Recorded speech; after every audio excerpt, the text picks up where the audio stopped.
Why Pot of Greed is still banned. Of course I'm not going to watch that. Why streaming will destroy the typical sports fan. Seems kind of interesting. Okay. Then I remembered. Back in April, my favorite team, the Washington Capitals, played the New York Rangers in the NHL playoffs. Hockey. Oh, God. He's got Canadian or something? LVID just click off. Hockey best sport. Bro, can I ask a question? Why in hockey don't they simply take the skates off and try to stab each other with them? Wouldn't that be cooler, is all I'm saying? Well, technically, it's my brother-in-law Dave's account, but he's cool with it, I think. But since I live in New York City, the games... What percent of people in this chat, real quick, what percent of people in chat use somebody else's streaming account? What percent of people are using accounts they don't pay for? I feel like I don't know anyone who pays for all their own accounts. Like, everyone has a network. Like, somebody pays for Netflix, but they borrow Hulu, and then that person borrows Amazon Prime, and everyone is borrowing someone else's. Like, everyone. I don't know anyone who's like 100%, I have multiple streaming accounts and I pay for both of them.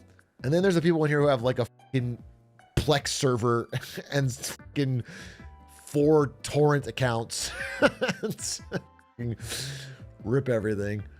It's so funny because it seems like so dated to me, but like, I think it's just an age thing. Like, of course, when I was 21, I pirated everything. I pirated nonstop. I pirated every game. I pirated every movie. I pirated every song.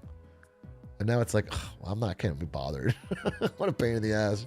Or via YouTube TV, which is owned by Google. It was the playoffs, so I signed up for a free trial and totally planned to cancel it after the Rangers series until next month, the European Football Championship started.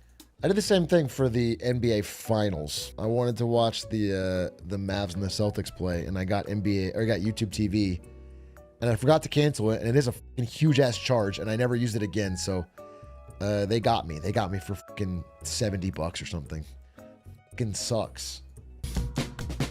I mean, sports were the last thing keeping cable alive, until finally the big tech companies brought out their unlimited checkbooks to start buying it piece by piece.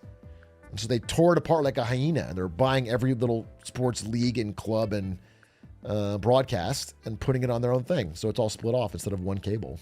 Goes all the way to the Bears. This American college baseball game was the first sports game to be televised live in the US, but it wasn't a huge deal because not many households had TVs in 1939. Broke. By 1960, though, more than 90% of them did. This is when Joe Biden was born. 2% of American households had TVs when he was born. That's fucking crazy. And by the way, 3 years later is Trump. Dude, holy God. It's like Mitch McConnell's right here. Where's Pelosi? Like right here. It's fucking crazy. We got people born. Our government is born when people didn't have TVs. Is called the cable bundle. And cable companies would sell it to customers for one easy price. He's probably going to say this, but like, I'm going to say it first, not pre-watched. I just want to say it. The cable bundle is like one of the most profitable innovations in business history. This was like decades and decades of easy money. The cable companies just siphoned off a tax basically on entertainment from every American for decades. And it made them juicy, juicy, juicy, fat profits. And of course, they're all very sad that it's over. But they're also some of the most expensive. And that's because TV companies need to buy the rights to these shows from sports leagues. He didn't say it. Ha! Ha! Pre-watched. More like I should have added it. Pre-written. But Netflix will pay for it. And slowly over time, over years, and then rapidly, people said, oh, I don't need TV at all. Slower than all at once, you'd say? Slowly than all at once. Interesting. See Netflix. People are going to watch Saturday Night Live on YouTube. They're going to watch the best Jimmy Fallon bit on YouTube. I don't need to sit there for 45 minutes to see one 5-minute interview with a celebrity like I did 25 years ago. Eventually, by the 2010s, the only shows that people were tuning in live for were sports. It is actually insane to think about doing that as a kid, Like just sitting there and watching the whole broadcast of like a David Letterman or something. And it's like commercials, filler, commercials, filler, you know, one funny joke, one skit, commercials. That's crazy. That's fucking crazy.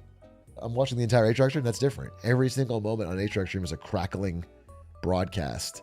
It's firing all your synapses. It's also live. Do you understand? This is a live broadcast. It's a little bit different than a... It also has interaction. You couldn't yell at David Letterman, glizzy, glizzy, glizzy, and have him go, what? Okay? You couldn't yell at Jerry Seinfeld and say, hey, Baldy. That's not, you didn't have that option. But now it was slicing them into even smaller pieces so that streaming companies would bid too. And what if the NFL sliced a game into halves or quarters and each quarter was on a different network?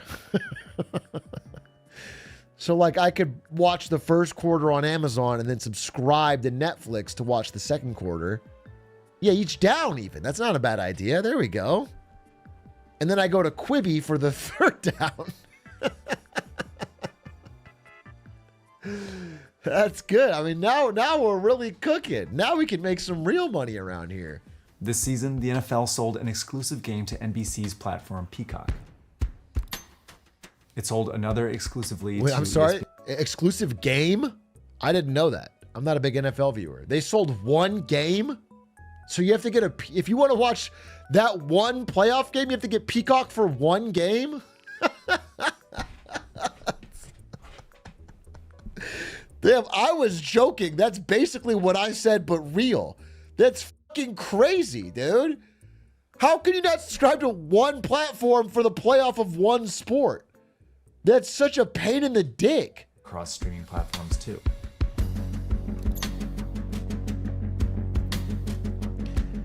You know, I was kind of annoyed with this whole Jenga conceit, but he's making it work. And I'm coming around to it, and I just want to say that out loud. I was a little bit like, this is annoying. It was like a YouTube thing. You don't need to do it. But now it's like helping visualize it in a good way. And I think it paid off. And I just want to say, bravo. A recent poll showed that 57% of Americans think there are too many separate platforms required to watch live sports. At the same time, every game they move to streaming... I'm sorry. Who's the guy voting strongly disagree? Like, who's the guy voting, I want more platforms? I'm annoyed at how few there are. God, I wish there was like 10. CEO. Netflix executives. What a funny thing to say. Instead, they're more likely to just watch highlights, follow players on social media, and play sports video games. I do think a lot of people and Netflix. Yeah, you see this a lot with basketball, where everyone's like the old media guard of basketball is like, oh, the sport's dying, our viewership's down. But if you look into it, it's like, nah, basketball excited audiences are there. They're just younger, and they're more likely to just fucking watch on YouTube. They just watch on YouTube or watch highlights or watch shorts. They're more likely to play 2K or whatever. Like, there's still a huge audience, but they're just not going to pay for it. It's a massive problem. I think sports leagues were perfectly designed for the cable world. As we move into this new world, sports are going to have to either change or accept that. Bro, I've been saying this. Sports are going to change to become more like Valorant and Terek. It's going to happen to every sport. Every sport is going to be more like Valorant and Terek, and you're going to be watching football on the Manning cast or whatever, individualized and through fucking whatever platform gets the rights to do that. Or Cage Rule and Law. The Shaq watch party of basketball, 100%. If you haven't subscribed yet to Search Party, now is your chance. We come. Good video. Thanks for that. Very interesting. Good suggestion. Good suggestion. Good suggestion. Good suggestion.